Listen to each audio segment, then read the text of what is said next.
Hey everyone, I'm here to share with you how I like to make Shungite water. Now, I already have a classic blog post where I talk all about Shungite, this amazing stone and its wonderful properties, but today we're specifically going to talk about how to create this amazing water, Shungite water.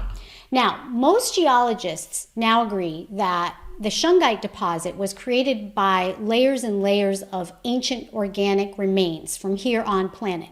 Some do claim, not a lot, but some, that it actually came from a carbon-rich asteroid strike that originated from within our own solar system, from our own asteroid belt. So that would be really cool, but more than likely it's from our own organic living beings from this planet. So the most pure form of Shungite is known as Noble Shungite, also known as Elite Shungite, all right? Now, I'm going to show you the difference here. This is regular Shungite, okay, very black, not a high sheen to it, kind of almost a matte finish, okay? Noble or Elite is very, and this is a pendant that I have, is quite silvery, almost looking like hematite. It's black, but with a silvery look to it. Here's another piece. This one's more silvery than this one. I do notice that the Elite or Noble Shungite has different varying degrees of the silveriness to it. This one might be looking a little black on camera, but almost to a hematite polish, okay?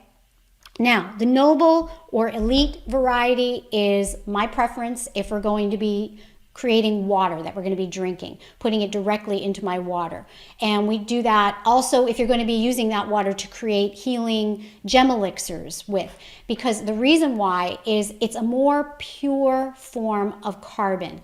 Some say 95 to 99%, that's kind of high. It can actually range, and that's why you get the difference in the sheen, anywhere from 70 to 95%. The more silvery, the higher that percentage. So you're looking for that high percentage, the purity of carbon. And the higher the purity, the higher that percentage, the more silvery it's going to look. So there's fewer impurities of any other element, because Shungite is mostly carbon. Although it's mostly carbon, it's mixed in with other elements as well.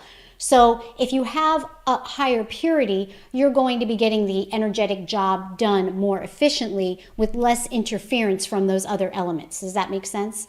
Also, it's scientifically proven that it purifies water and has antibacterial properties. Again, I go into more detail in that classic blog post that I refer you to.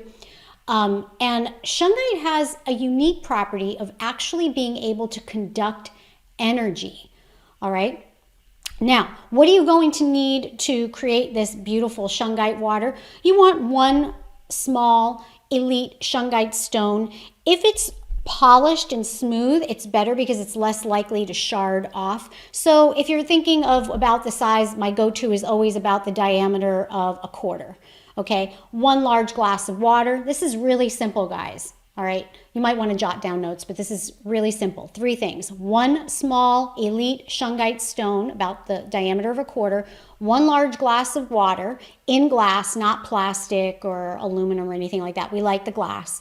And that's it, actually. And then purified water. So those are your 3 ingredients. So some form of purified water, whatever your favorite kind is, of making sure, you know, it doesn't have all kinds of other junk in it like fluoride or chlorine and all that stuff, okay? You plop it into the glass and that's it.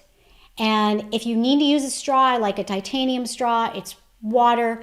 But I do like a straw when there's a stone in my glass a lot of times, because when you get to the bottom, you don't want to slam, you know, that water, you're chugging it and the stone slams into your teeth.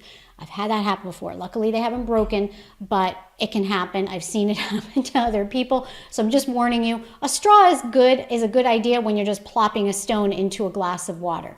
You can make a bunch of it ahead of time, put it in a pitcher and leave it in the refrigerator. That usually is good for a few days, you know, in the refrigerator.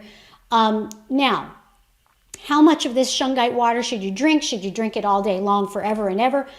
If this is your first time creating a gem elixir, a simple gem elixir like this, or working with Shungite, err on the side of caution, especially in the beginning, until you see how you feel. All right, if you feel great, fine, no problems, you're not energetically sensitive to it, then you can drink unlimited amounts. Go for it. If you're feeling a little, ooh, I don't know, that's a little bit much, then back off and maybe only do it once a week, and then, you can go up from there. All right, so give it a try. It creates this beautiful, energetically charged water, purifies your water, and it's just a wonderful thing to try. And you might as well give it a go because it can't hurt unless, like I said, just err on the side of caution as far as how much you're going to start off with in the beginning. All right, have fun with that. Crystal blessings and namaste. Bye-bye.